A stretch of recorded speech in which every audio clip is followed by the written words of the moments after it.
പരസ്പരം പെരുമ നടിക്കൽ നിങ്ങളെ അശ്രദ്ധരാക്കിയിരിക്കുന്നു. അൽഹാക്കുമുത്തക്കാസുർ. ശവക്കുഴികൾ സന്ദർശിക്കും വരെ നിങ്ങളത് തുടരും. ഹത്താ സുർത്തുമുൽ മഖാബിർ.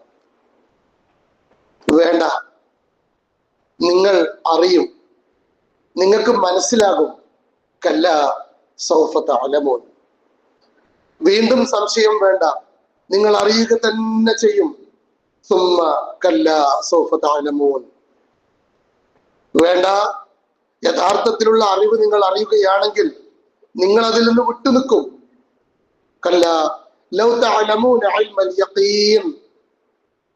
നിങ്ങൾ നരകത്തെ നേരിൽ കാണുക തന്നെ ചെയ്യും. ലതറവുന്നൽ ജഹീം. പിന്നെ നിങ്ങൾ അതിനെ ഉറപ്പായും നിങ്ങളെ കണ്ണുകൊണ്ട് തന്നെ കാണും. സുമ്മ ലതറവുന്നഹാ ഐനൽ യഖീൻ. വിശുദ്ധ ഖുർആനിലെ നമുക്കൊക്കെ പരിചയമുള്ള 102-ാമത്തെ സൂറയാണ് സൂറത്തു തകാസുർ. പരസ്പരം പെരുമ നടിക്കുക, എത്ര കിട്ടിയാലും മതി വരാത്തവനാവുക എന്നൊക്കെയാണ് അതിന്റെ ഒരു നേർക്ക് നേരെയുള്ള ആശയം എന്ന് പറയുന്നത്.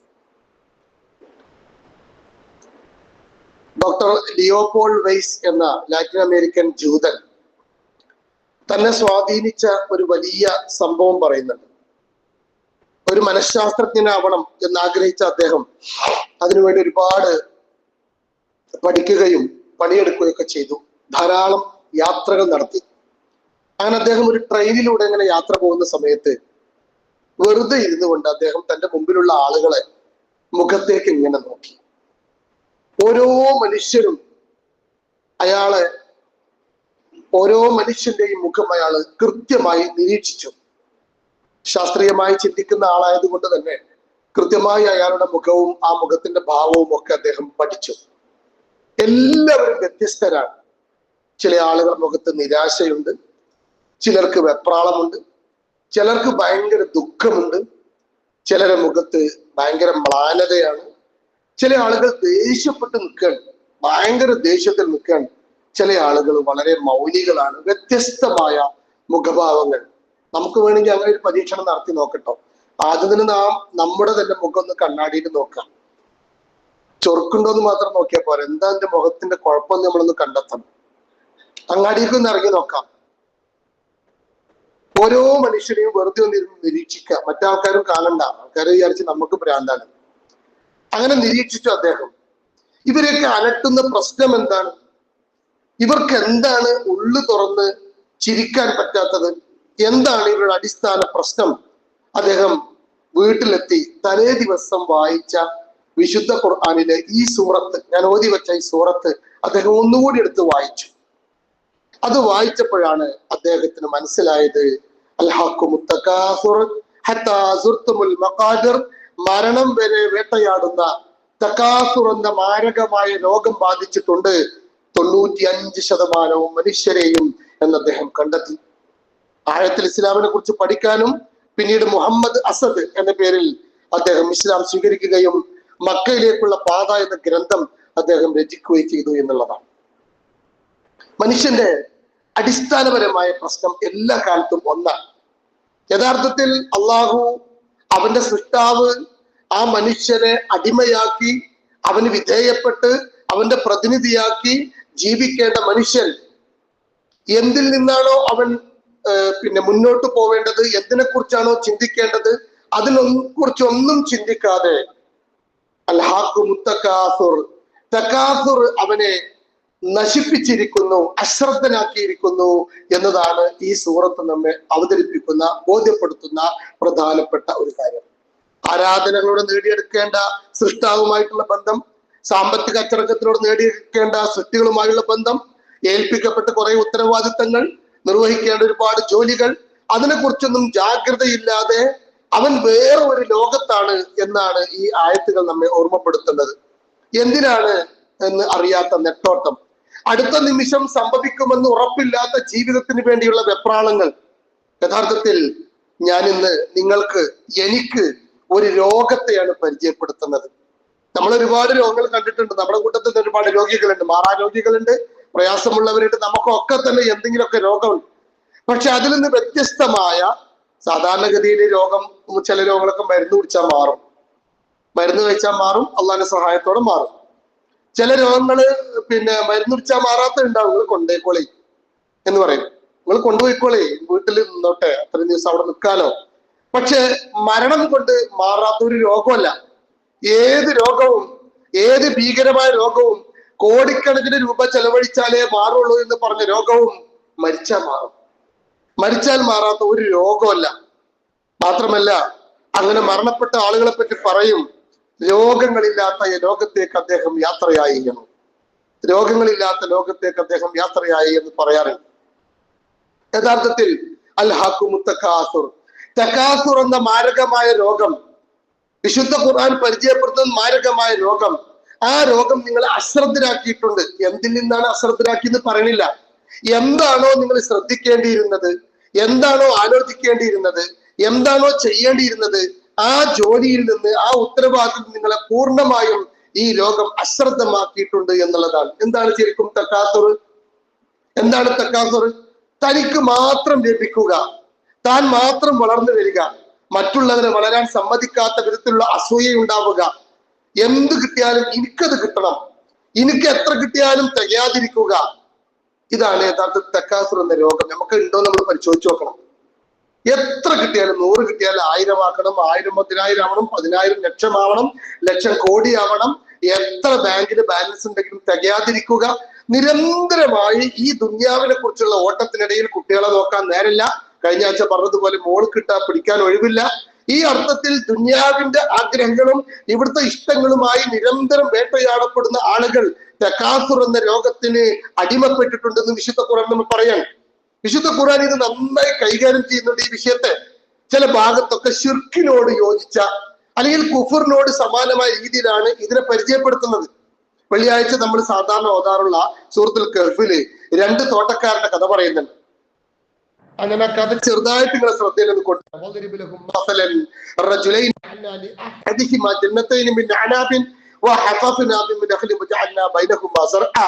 ഒരാൾക്ക് അല്ലാഹു 2 തോട്ടങ്ങൾ നൽകി. ഈന്തപ്പനയുടെ, ധാന്യകൃഷിയുടെ എല്ലാ സൗകര്യവുമുള്ള വളരെ മനോഹരമായ തോട്ടം. കിൽത്തൽ ജന്നത്തിന് ആതത് ഉക്കുലഹ വല തദ്ലിമു ഷൈഅ വഫജ്ജർനാ ഖിലാലഹും അൻഹറ. 2 തോട്ടങ്ങളും ധാരാളം വിളവ് ഉൽപ്പാദിപ്പിച്ചു, അതിലൊരു കുറവും ഉണ്ടായില്ല. അവയ്ക്കിടയിലൂടെ അല്ലാഹു തആല അരുവി ഒഴുക്കുകയും ചെയ്തു. وقال له ثمر فقال لصاحبه وهو يحاذره انا اكثر منك مالا واعز نفرا. കർഷകന് നല്ല ഫലസമ്പത്തുണ്ടായി. അപ്പോൾ അയാൾ തന്റെ കൂട്ടുകാരനോട് സംസാരിക്കവേ, ഞാനാണ് നിന്നേക്കാളും സമ്പത്തും സംഘബലവും ഉള്ളവൻ, ഞാനാണ് നിന്നേക്കാളും ഉയർന്നവൻ എന്ന് അദ്ദേഹം പറഞ്ഞു. ودخل جنته وهو ظالم لنفسه قال ما اظن ان تبيد هذه ابدا. അങ്ങനെ ആത്മാവിനെ ദ്രോഹിച്ചുകൊണ്ട് അയാൾ തന്റെ തോട്ടത്തിൽ പ്രവേശിച്ചു. അയാൾ പറഞ്ഞു, ഇതൊന്നും ഒരിക്കലും നശിച്ചു പോകാനുള്ളതല്ല, ഇതൊന്നും ഒരിക്കലും നഷ്ടപ്പെടുമെന്ന് ഞാൻ കരുതുന്നില്ല.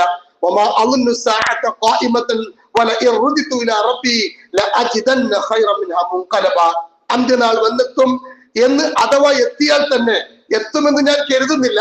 ഇനി അഥവാ എനിക്കെന്റെ അന്ത്യനാൾ വന്നാൽ തന്നെ എന്റെ നാഥന്റെ അടുത്ത് തിരിച്ചു ചെല്ലുന്ന സമയത്ത് അവിടെ എനിക്ക് ഇതിനേക്കാൾ മെച്ചപ്പെട്ട ലാഭവും സന്തോഷവും തോട്ടവും ഉണ്ടാവും.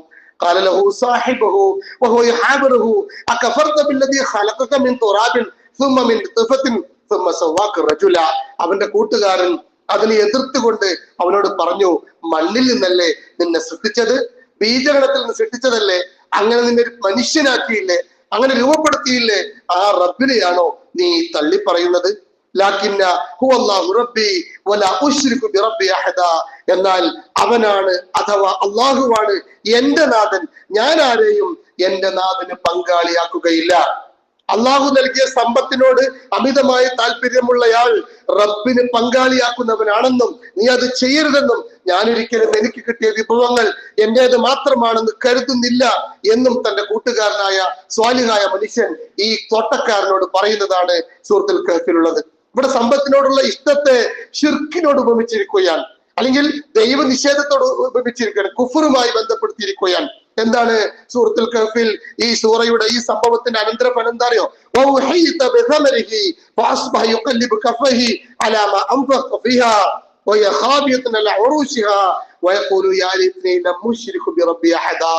അവസാനം അവന്റെ കായ്ക്കനികൾ നാശത്തിനിരയായി.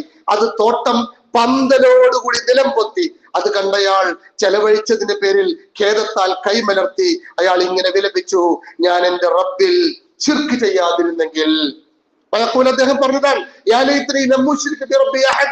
അയാൾ ഒരു മുശ്രിക്കല്ല, അയാൾ മറ്റു ദൈവങ്ങളെ ആരാധിച്ചിട്ടില്ല, അയാളൊരു വിശ്വാസിയാണ്. പക്ഷെ അയാളെ മനസ്സിൽ അയാൾക്ക് കിട്ടിയ സ്വത്ത്, അയാളെ സൗകര്യങ്ങൾ, അയാളെ സമ്പത്ത്, അയാളെ വീട്, അയാളെ കച്ചവടം, അയാളെ ബിസിനസ്, അത് അയാളുടേത് മാത്രമാണെന്നും അതൊരിക്കലും നശിക്കുകയില്ലെന്നും ഇത് മാത്രമാണ് എന്റെ രക്ഷയെന്നും നാളെ റബ്ബിന്റെ കോടതിയിലും എനിക്കിതുപോലെ ലഭിക്കുമെന്ന് റബ്ബിനെ കുറിച്ച് അയാൾ പറയുന്നുണ്ടല്ലോ. ഇതൊക്കെ എനിക്ക് ലഭിക്കും എന്ന് അയാൾ കണ്ടതാണ് അയാളെ മുശ്രിക്കിന്റെ പദവിയിലേക്ക് അല്ലെങ്കിൽ മുശ്രിക്കിന്റെ ദറജയിലേക്ക് അയാളെ മാറ്റിയത് എന്ന് വിശുദ്ധ ഖുർആൻ നമ്മെ ഓർമ്മപ്പെടുത്തുന്നു. കൂട്ടാനും പറയാണ്,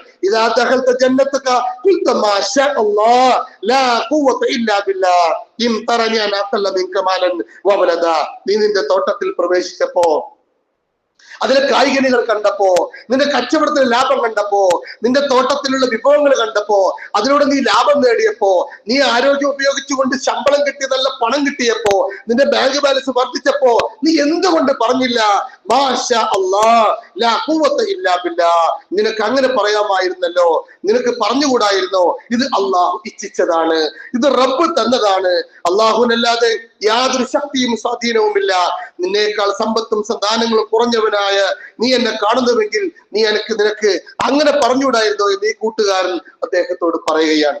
കഥ അവിടെ അവസാനിക്കുന്നില്ല, കഥ തുടർന്നു പോകണം, കഥ ഞാനിപ്പോ പറയുന്നില്ല. സഹോദരന്മാരെ, ഈ തോട്ടക്കാരന്റെ സംഭവം സൂറത്തുൽ കഹ്ഫിൽ ഉദ്ധരിക്കുമ്പോ ദുനിയാവിൽ ജീവിക്കുന്ന ഓരോ വിശ്വാസിക്കും തന്റെ ജീവിത വീക്ഷണത്തെ കുറിച്ചുള്ള, അള്ളാഹു നൽകിയ സമ്പത്തിനെ കുറിച്ചുള്ള, സൗകര്യങ്ങളെ കുറിച്ചുള്ള കൃത്യമായ കാഴ്ചപ്പാടാണ് നൽകുന്നത് എന്ന് നമ്മൾ ഓർക്കേണ്ടതുണ്ട്. എല്ലാ വെള്ളിയാഴ്ചയും എന്തിനാ സൂറത്തുൽ കഹ്ഫ് ഓതാൻ പറഞ്ഞെന്നുള്ളത് ഇത് പഠിച്ചാൽ നമുക്ക് മനസ്സിലാവും. മനുഷ്യൻ നേരിടുന്ന പരീക്ഷണങ്ങളെ, അവൻ ലഭിക്കുന്ന അനുഗ്രഹങ്ങളെ അവന്റേതാണെന്ന് വിചാരിക്കുകയാണ്. എന്റെ ജോലി, എന്റെ ശമ്പളം, എന്റെ മക്കൾ, എന്റെ കുടുംബം, എന്റെ സമ്പത്ത്, എന്റെ കച്ചവടം, എന്റെ പണം മാലി മാലി അൽ മാലു മാലുല്ലാ എന്നത് അവൻ മറന്നു പോകുന്നു. സമ്പത്തുമായി ബന്ധപ്പെട്ട് നമ്മളെ നിരന്തരമായി വേട്ടയാടുന്ന ഈ രോഗം തകാസുർ എന്ന പേരിലാണ് ഖുർആൻ പരിചയപ്പെടുത്തിയത്. ഈ രോഗത്തിന്റെ ഒരുപാട് പ്രത്യേകതകളാണ് ഇന്നത്തെ ഖുതുബയിൽ ഉൾപ്പെടുത്തിയിട്ടുള്ളത്.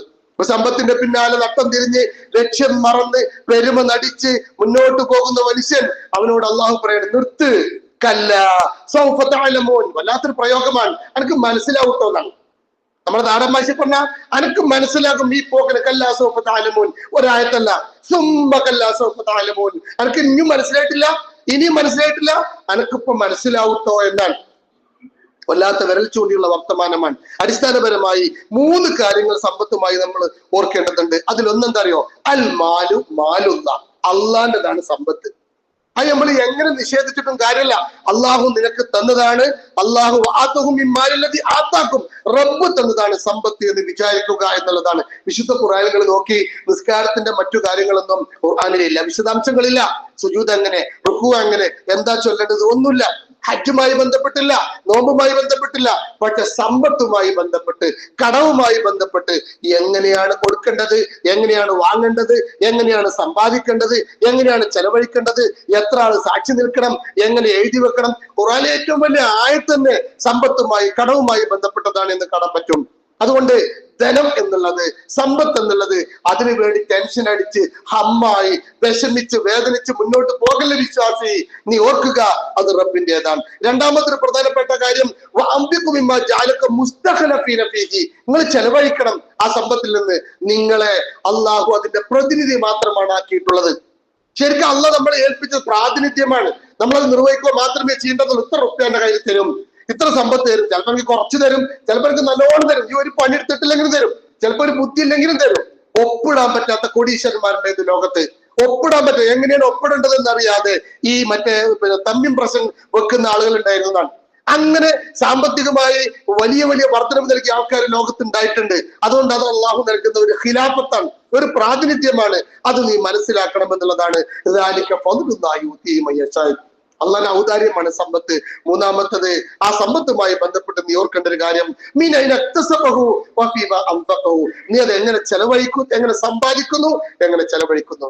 കൃത്യമായി കണക്ക് ബോധിപ്പിക്കേണ്ടുന്ന, കൃത്യമായ അള്ളാഹുവിന്റെ സന്നിധാനത്ത് കൃത്യമായി ഉത്തരം പറയേണ്ടുന്ന ഒരു പ്രതിഭാസമാണ് സമ്പത്ത് എന്ന് പറയുന്നത്. എന്നിട്ട് അതിന്റെ പേരിൽ പെരുമ നടിച്ച്, അതിന്റെ പേരിൽ ലക്ഷ്യം മറന്ന്, അതിന്റെ പേരിൽ നിസ്കരിക്കാൻ വിട്ടുപോയി, അതിന്റെ പേരിൽ കുട്ടികളെ പോറ്റാൻ മറന്നുപോയി, അതിന്റെ പേരിൽ ആരാധനകൾ നടന്നു. ആ ഒരൊറ്റ കാര്യം കൊണ്ട് ഒരു 10 സ്വലാത്ത് ചൊല്ലാൻ പോലും സമയമില്ലാത്ത കടുത്ത രോഗികളായിട്ട് മാറിയിട്ടുണ്ട് നമ്മൾ എന്നുള്ളത് നമ്മളെ കുറിച്ച് ഓർക്കേണ്ടതാണ്, കരുത്തോടെ ഓർക്കേണ്ടതാണ്. ഞാനൊരു രോഗിയാണോ എന്നുള്ളത്, തക്കാസുർ എന്നെ ബാധിച്ചിട്ടുണ്ടോ എന്നുള്ളത്. ഈ പെരുമതടിക്കലും ഈ അഹങ്കാരവും ഇവിടുത്തെ ജീവിതവും ഇത് മാത്രമാണ് യഥാർത്ഥ ലൈഫ്, യഥാർത്ഥ ജീവിതം എന്നാണോ എന്റെ ഓർമ്മയിലുള്ളത്, എന്റെ ചിന്തയിലുള്ളത് എന്ന് കൃത്യമായി ഓർക്കുമ്പോൾ ഞാനൊരു രോഗിയാണെന്ന് നമുക്ക് തിരിച്ചറിയാൻ പറ്റും. ആ രോഗത്തിന് ചികിത്സയുണ്ട്, ആ രോഗത്തിന് ചികിത്സയുണ്ട്. ആ രോഗം ചികിത്സിച്ച് മാറ്റിയിട്ടില്ലെങ്കിൽ ആ രോഗം നമ്മെ അങ്ങേയറ്റം വരെ വേട്ടയാടുന്ന രോഗമാണ്. അതാണ് തക്കാസുർ എന്ന മാരകമായ രോഗം എന്നുകൂടി നമ്മൾ മനസ്സിലാക്കേണ്ടതാണ്. ആ അർത്ഥത്തിൽ സമ്പത്തിനെ കുറിച്ച് കൃത്യമായ ഒരു കാഴ്ചപ്പാടുണ്ടാക്കാൻ, ഞാനിപ്പോ ധരിച്ചിട്ടുള്ള ഈ വസ്ത്രം എനിക്ക് അയക്കാൻ പറ്റുന്ന ഒരിക്കലും പറയാൻ കഴിയില്ല. അതാണ് അടുത്ത നിമിഷം സംഭവിക്കുമെന്ന് ഉറപ്പില്ലാത്ത ഒരു ലൈഫാണ് നമ്മുടേത്. ആ ലൈഫിനിടയിൽ സാമ്പത്തികമായ പുരോഗതി, അതിന്റെ സമ്പത്ത് നല്ലോണം ഉണ്ടായിക്കോട്ടെ, അതിനുവേണ്ടി നന്നായി റസൂൽ പറയാണ്, നീ ദുന്യാവിന് വേണ്ടി ജീവിക്കുമ്പോ ഒരിക്കലും മരിക്കില്ല എന്ന് പറഞ്ഞ് സമ്പാദിച്ചോ. റസൂൽ പറയാണ്, ദുന്യാവിന് വേണ്ടി ജീവിക്കുമ്പോ ഒരിക്കലും മരിക്കില്ല എന്ന് പറഞ്ഞ് സമ്പാദിച്ചോ. നീ ആഖിറത്തിന് വേണ്ടി ജീവിക്കുമ്പോ അടുത്ത നിമിഷം മരിക്കും എന്ന് പറഞ്ഞ് സമ്പാദിച്ചു. ഇല്ല, എനിക്ക് സമയമില്ല, ഇന്നില്ല, അടുത്ത നിമിഷം എന്റെ മരണമാണ് എന്ന് വിചാരിച്ച് നീ കർമ്മങ്ങൾ ചെയ്തോ, നീ സമ്പത്ത് ചെലവഴിച്ചോ, നീ സമ്പത്ത് സമ്പാദിച്ചോ എന്ന് അള്ളാഹുവിന്റെ പ്രവാചകൻ ഓർമ്മപ്പെടുത്തുന്നു. വളരെ ആഴത്തിൽ നമ്മൾ മനസ്സിലാക്കേണ്ടുന്ന ഈ സന്ദേശം ഹൃദയത്തോട് ചേർത്ത് വെക്കേണ്ടതാണ്. ആ സൂറ പ്രത്യേകം വായിക്കേണ്ടതാണ്, പഠിക്കേണ്ടതാണ്. അള്ളാഹു നമ്മെ എല്ലാവരെയും അനുഗ്രഹിക്കുമാറാവട്ടെ. ആമീൻ.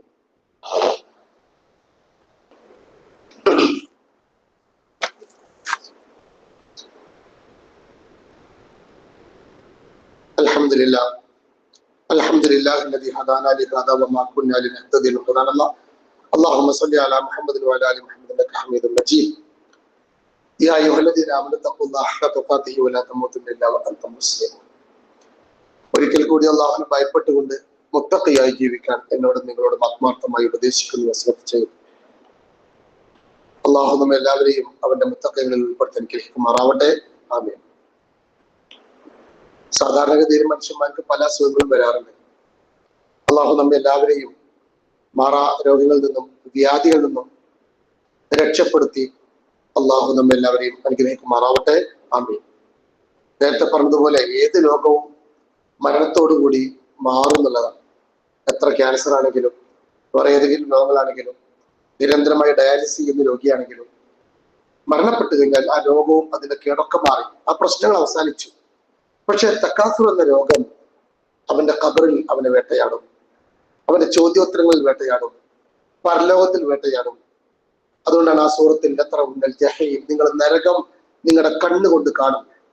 വിശ്വാസിയോട് പറയാൻ, നരകം നിങ്ങൾ കണ്ണുകൊണ്ട് കാണും.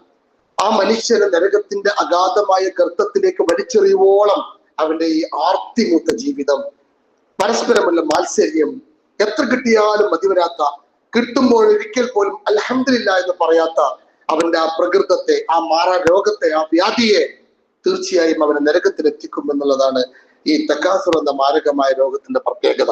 ഞാൻ നിങ്ങളും നമ്മോട് തന്നെ ചോദിക്കേണ്ടത്, ഈ തക്കാസുറിന്റെ അംശങ്ങൾ നമ്മിലുണ്ടോ? നമ്മൾ അങ്ങനെ ചിന്തിക്കുന്നുണ്ടോ? ചിലപ്പോഴൊക്കെ സാമ്പത്തികമായ ഈ ഒരു ഓട്ടത്തിനിടയിൽ ഒരു യോഗത്തിൽ പങ്കെടുക്കാൻ, ഒരു ദീനി സദസ്സിൽ പങ്കെടുക്കാൻ, ഒരു ഖുർആൻ ദർസിൽ പങ്കെടുക്കാൻ, ഒരു നേരത്തെ നമസ്കാരം ജമാഅത്തായി കൃത്യമായി നിർവഹിക്കാൻ, രാത്രിയൊക്കെ ജോലി കഴിഞ്ഞ് വളരെ കഷ്ടപ്പെട്ട് വൈകി വന്നു, എന്നിട്ടോ പിറ്റേന്ന് സുബഹിയില്ല, നിസ്കാരമല്ല. കാരണം എന്താ? ജോലി. എന്തിനാണ് ജോലി? എവിടെയാണ് സമ്പത്ത്? ആ സമ്പത്ത് എവിടെയാണ് ഉപകാരപ്പെടുക? വളരെ ആഴത്തിൽ നമ്മൾ മനസ്സിലാക്കേണ്ടുന്ന ഈ ആയത്തുകൾ. അൽഹാഖുമു തക്കാസുർ നിങ്ങൾ അശ്രദ്ധരാക്കിയിരിക്കുന്നു. ഖബറിൽ എത്തുന്നവരെ ഇത് തുടരും, ഖബറിലെത്തുന്നവരെ തുടരും. പിന്നെ നമുക്ക് കർമ്മം ചെയ്യാൻ അവസരമില്ലല്ലോ. കല്ലാസോഫ് താലമൂൻ, ഇതൊക്കെ അറിയട്ടോ, നിങ്ങൾ മനസ്സിലാക്കൂട്ടോ, ഇതൊക്കെ മനസ്സിലാകേണ്ടി വരും. കല്ലാസോഫ് താലമൂൻ, നിങ്ങൾ മനസ്സിലാക്കണില്ല. കല്ലാലോ താലമൂൻ ഇൽമൽ യഖീൻ, ഉറപ്പുള്ള കണ്ണുകൊണ്ട് നിങ്ങളത് മനസ്സിലാക്കും, നിങ്ങളത് കാണും. ലതറവുന്നൽ ജഹീം, നരകത്തിലെത്തുമെന്ന് അല്ലാഹു പറയാൻ. അപ്പൊ നമ്മുടെ മനസ്സിലുള്ള ഹമ്മ എന്താണ്? നമ്മുടെ ടെൻഷൻ എന്താണ്? ചില ആൾക്കാർ ചോദിച്ചാൽ പറയും, ഭയങ്കര ടെൻഷൻ അവസ്ഥ. എന്താണ് ഈ ടെൻഷൻ? എങ്ങോട്ട്? ദുഃഖം, എപ്പോഴും ദുഃഖമാണ്. മഹാനായ അനസുൽ മാലിക് അദ്ദേഹം പറയണം, ഞാന് കുന്തു അഖ്ദിമുൻ നബി സല്ലല്ലാഹു അലൈഹി വസല്ലം ഇദാ നസൽ. നബി പല യാത്രകളൊക്കെ കഴിഞ്ഞിട്ട് ഇങ്ങനെ വരുമ്പോ വീട്ടിലെത്തി കഴിഞ്ഞാല് പിന്നെ ഫകുന്തു ഞാനായിരുന്നു നബിക്ക് ഈ ഖിദ്മത്ത് ചെയ്തിരുന്നത്. നബിന്റെ കാര്യങ്ങളൊക്കെ ചെയ്തു കൊടുത്ത് നബിന്റെ കൂടെ നിന്ന് ഞാനായിരുന്നു കൂടുതൽ അവിടെ ഉണ്ടായിരുന്നത്.